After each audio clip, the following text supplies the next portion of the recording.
Yo, what's up mga idol no? BM Solid Vlogs aka Batang Mindanao. Siyempre sa araw na ito mayroon lang tayong lilinawin mga kabatang Mindanao. Pero bago ang lahat, kung hindi ka pa nakapag-subscribe sa aking YouTube channel, ano pang hinihintay mo? Mag-subscribe na kay BM Solid Vlogs. Okay, ano ba yung bagay na lilinawin natin mga kabatang Mindanao? Ngayon marami ako napapanood patungkol kay Kuyang Stephen Lunas na it's ganito.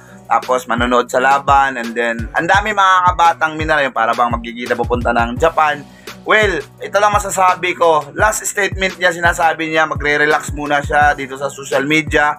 And then sad to see mga kabatang Mindanao, may mga tao na talagang yung parang ginagamit nila yung account ni, yung parang ganon, yung parang mga poser, yun. And then nagpapakalat ng mga balita. And then sa mga kasama ko at sa mga kaibigan ko rin na mga katulad natin content creator, siyempre nag-expose yan sila sa mga balita kasi siyempre 'di ba, magandang scope yung mga balitang yon. Pero dapat natin, bigyan din natin ng pansin kung legit ba ito or hindi. Kasi sa totoo lang mga idol, yung para bang darating yung time na talagang yun ko kung agree ba kayo, yung parang diversionary attack ang dating nito mga idol yung parang gagamitin yung mga style ba para, di ba, kunwari halimbawa ganito, yung parang magmukhang masama yung mga tao na talagang sumuporta kay Kuya Stephen Lunas, yung mga tao na nakiisa kay Kuyang Stephen Lunas. Siyempre, di ba, yung mga tao, siyempre unang-una yung parang yung ano nila, yung sarili nila, mapapansin sila, uy, manonood pala si Stephen Lunas, pupunta din pala. Ibig sabihin, yung para bang wala talagang kwenta tong mga sila lang yung parang ganyan.